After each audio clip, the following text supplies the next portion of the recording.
Jersey Mike's. We're going to review a Jersey Mike's sub today, the Hot Italian. My name is Mark. This is Chef Stories. I am a chef. Hang on for a minute. Well, we're back. Look at this. Wore my chef coat. I don't know. This is probably 1,000% corny, 1,000% cringe over here, but maybe it adds some legitimacy to the food review here. But this is my Jersey Mike's order today. I got the giant hot Italian, extra meat.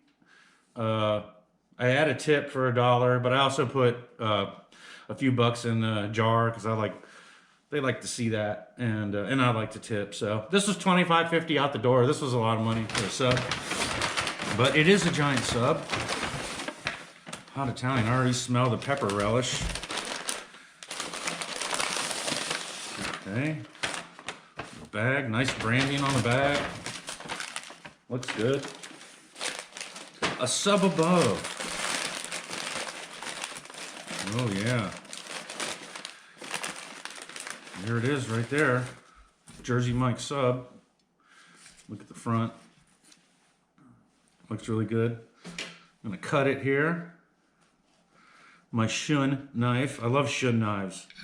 I also like the old school Heinkel knives too. This was Kitchen Warrior right here. I've actually worn like 3 of these out. But there's the cross section. Like I said, extra meat.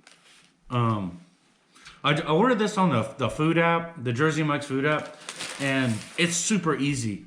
You just go put in your information, get your app, tells you the stores in your area. I'm out here in Franklin, North Carolina. Ours is located at the Walmart in Franklin.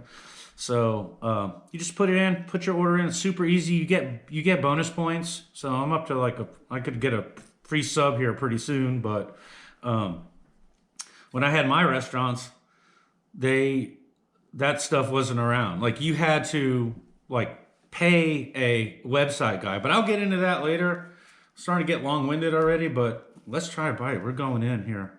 Looks pretty good.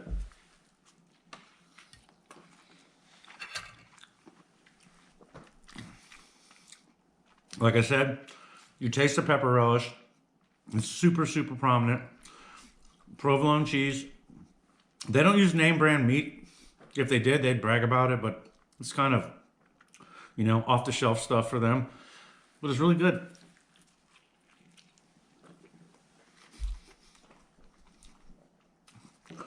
But like I was saying, back in the day when you had your restaurant, and I'm talking, let's talk circa 2010.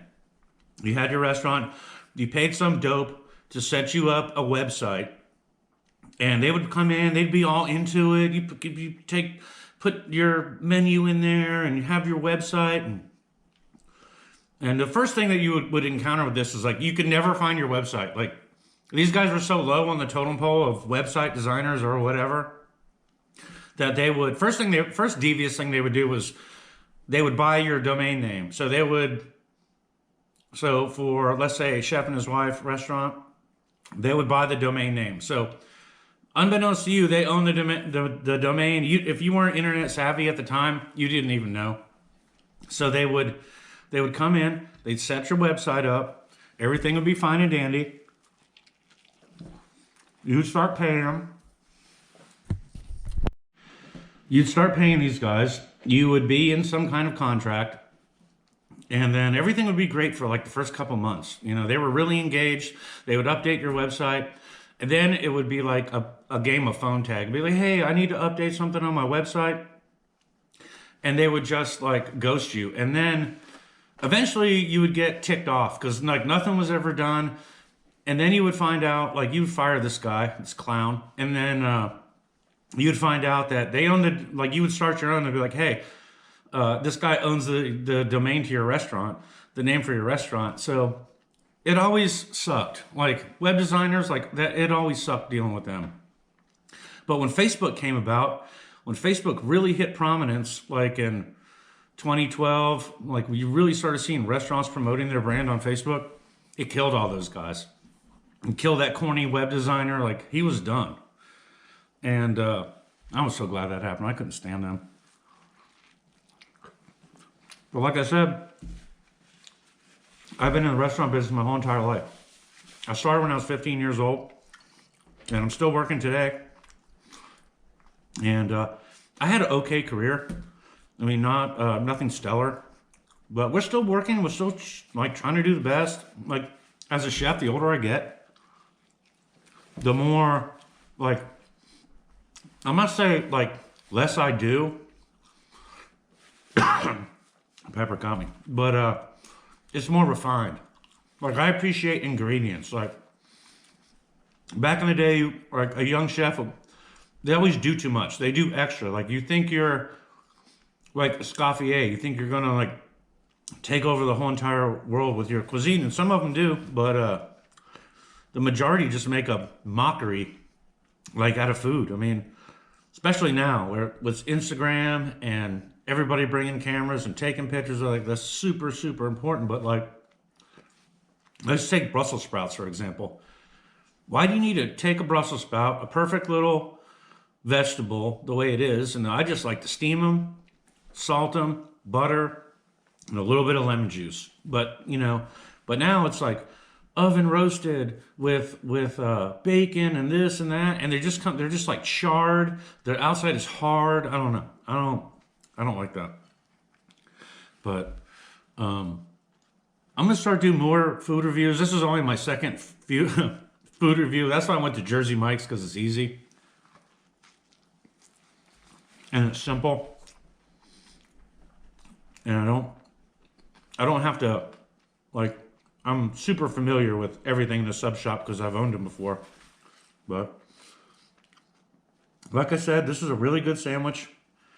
I appreciate what they're doing over there. The Jersey Mike story in Franklin, North Carolina was like the first people that came in built the store, like they ran out of money.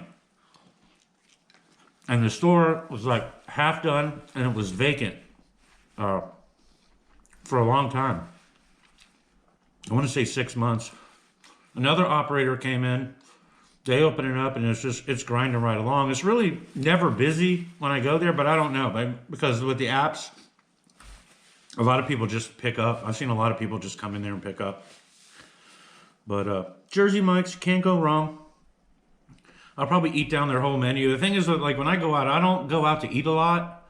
So when I do, I like to get like something decadent or something that I would never usually get at home. Because that's why chefs like when chefs go out to eat, they love pizza and they love Chinese food. It's just a fact. And so when I go out, I always get like something special, something decadent, add whatever to it, And but I hope I can grow this channel.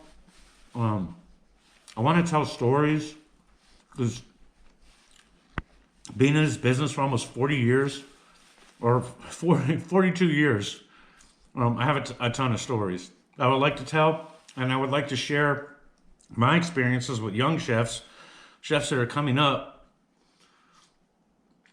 some of the traps that I fell into, some unhealthy lifestyle, which is not uncommon for a lot of professions. But for a chef, it's like long hours, a lot of time on your feet. You end up eating like your dinner at like midnight.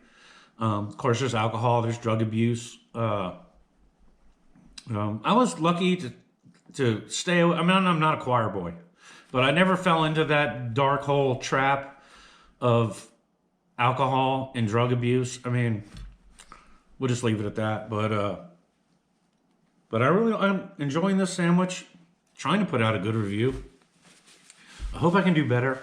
I hope I can serve the chef community like in a respectful way, tell these stories. And hopefully some people will learn, guys and gals will learn from my mistakes and make the community overall a better place. But I know Jersey Mike's is making Franklin a better place just by having a sub shop here.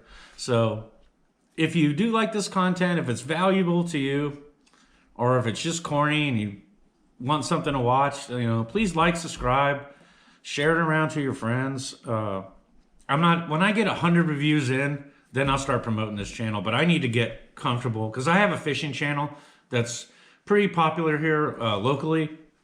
And that's what I'm getting ready to do for the next 5 days. About to go bass fishing for the next 5 days straight. But